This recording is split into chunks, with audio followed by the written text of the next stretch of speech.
Joining us now to discuss is Ernst Young, Global Innovation Leader and CoinDesk contributor, Paul Brody. Welcome, Paul. So when you hear Gensler's comments on DeFi, on stablecoins, do you sense a crackdown on the horizon? It's hard to say. I actually took away really positive message yesterday, right? We have an SEC chairman who understands the space, who is positive on the innovation that's taking place. And I personally think, the blockchain governance ecosystem is too complex and the uncertainty is holding back the market tremendously. Crypto and blockchain are a couple $1 trillion worth of assets. The global securities markets are $100 trillion or more. If we want that 98 other trillion to be put to work in DeFi and on the blockchain ecosystem, then this is a really bullish signal. So I was really thrilled. He really understands what he's talking about. He is incredibly reasonable. I was wondering why people weren't popping the champagne corks yesterday after his remarks. All right. So Paul, what does the world look like if Gensler gets his way and we get more regulated stablecoins?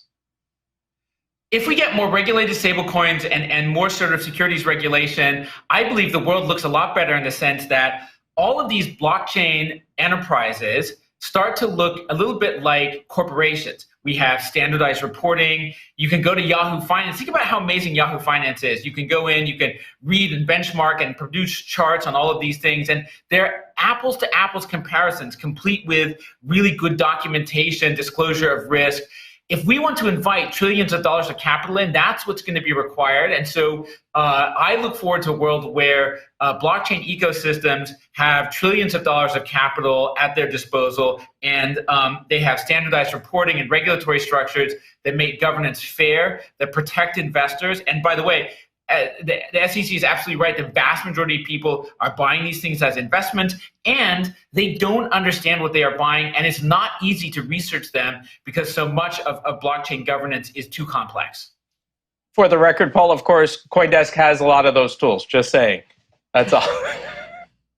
Yeah, and I should say, I'm talking about the legacy stock market, right? What I want to see is more standardization and the kind of things that we can do on CoinDesk, but much more apples to apples. The truth is, complexity in governance models favors insiders. It doesn't favor outsiders, because if you read all these ICO documents, if you read the governance models of these different organizations, the DAOs, they are fair and reasonable. They are in many ways quite transparent, but they're very inconsistent and they're rather complex, and that favors insiders, right? And voter participation in these governance models is actually very low. So if we have more standardization, greater simplification, and we can use the tools on CoinDesk to understand much more about the operating metrics of these organizations, that will be nothing but a huge good for the ecosystem. So I see what you're saying about regulating stablecoins and how that could be positive for the industry, but there's definitely some lawmakers who I think are just wary of the existence of private stablecoins in general, and they're suggesting that we need a US digital dollar or a central bank digital currency in order to kind of have an official dollar-backed digital currency. Do you think that, do you think that a digital dollar is a good idea, and do you think that it can coexist with stablecoins? So I think stablecoins are going to be the best mechanisms for delivering a digital dollar. And the reason is that when you sort of peel back the issue around digital dollars, there's kind of three big issues that I don't think people are always fully considering. Number one, if the Fed offers a digital dollar, I'll be honest with you, I'd rather have a digital dollar than a bank dollar, because bank dollars are slightly less valuable. The Fed is the ultimate sort of guarantor. So a digital dollar from the Fed is more valuable, and that means the Fed is in competition with their banking partners. Secondly, there is regulatory complexity associated with this, right? How do we protect people's privacy? How do you manage those banking relationships? And thirdly, and I think this is the one that is really, really important, digital dollars represent systemic technological risk. If you want to have a programmable digital dollar, that means it has to be programmable. That's how it's useful. That's why blockchain dollars are useful and different from other types of electronic dollars. Whenever you ship code, you have the risk of programming flaws. Imagine if there was a programming flaw or security flaw, not in a dollar or some dollars, but all of them.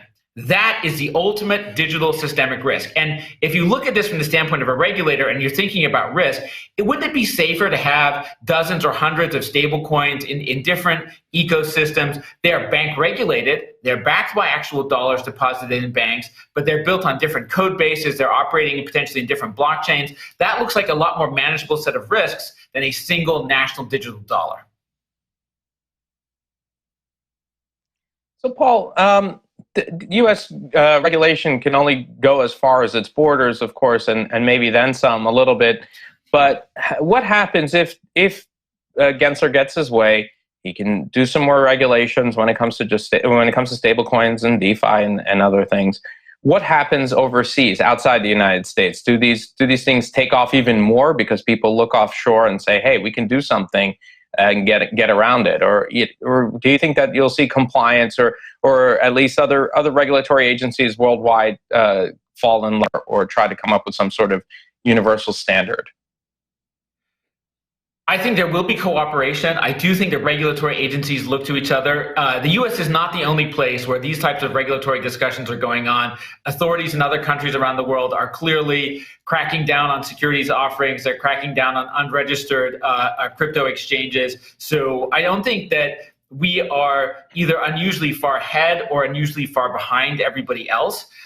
What is interesting is that in spite of the globalization of this business, something like 90% of all the stablecoin transactions are dollar denominated. And what that tells us is that even though the US, it doesn't have as much regulatory clarity perhaps as some other countries, companies want to operate here, they want to transact in dollars, and I think if we make the rules clear, they will invest the time and energy required to be compliant. Paul, I'm struggling to figure out how these regulations will apply to the decentralized finance space. So would like to get your thoughts on that, because a lot of these transactions are peer-to-peer and they're dealing with these issues in the infrastructure bill going through the Senate right now. Does that make everyone a broker? What kind of enhanced reporting requirements would apply to everyone? Would love to gauge your thoughts on that. We're trying to figure that out too, but I think I do think there's a couple of things that are starting to become very clear. So the first is, I think we're going to see in the world of crypto a regulatory model that looks not dissimilar to the kind of one that we have on the internet. And what I mean by that is that regulatory rules will be applied to institutions that operate at the edges of the ecosystem, the on and off ramps, and they won't be applied, or it won't be feasible to apply them to things that operate within the decentralized core of the network. And a really good example of this is, think about BitTorrent. BitTorrent is a decentralized peer-to-peer content distribution system that if you still want to use it, you can go and get a lot of movies and videos without paying for them. There's really no practical way to shut down BitTorrent without shutting down a large chunk of the internet.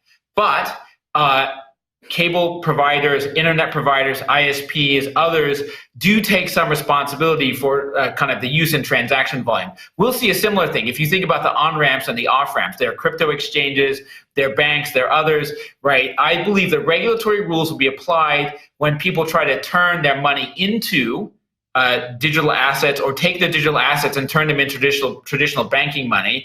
And so you'll have to be cognizant of the fact that if you do things improperly on the blockchain, you're going to have trouble when you try to turn that money into regular money, or you try to integrate your bank account.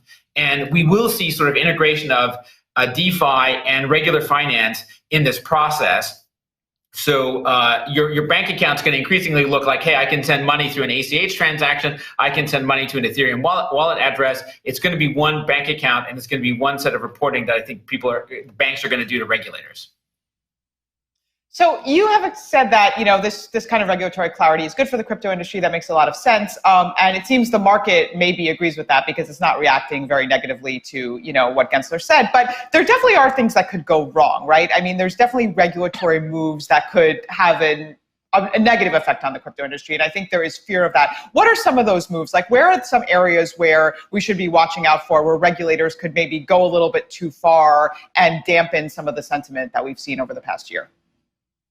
So the toughest thing to do in a programming environment, and the thing to keep in mind is that we are running a digital finance ecosystem, and this is a programming environment. So the same kind of decisions that could lead you to a really bad technological outcome are the ones that would lead you to a bad regulatory outcome. And those types of decisions always involve implementing too much complexity. The technology industry is really good at figuring out how to make things sort of minimally complex and most massively scalable. And you've got to do that when you're talking about an industry with trillions of dollars of assets and tens of millions or hundreds of millions of transactions a day. And so the key thing that regulators need to watch for is, are we designing something that's too complex to technically implement at scale? And that's the biggest risk, I think, is I think that people will implement things. Anything that's implementable, that's scalable, will do so. But complexity means risk. It means software bugs. It means scalability issues. And so thoughtful design there is going to be really important.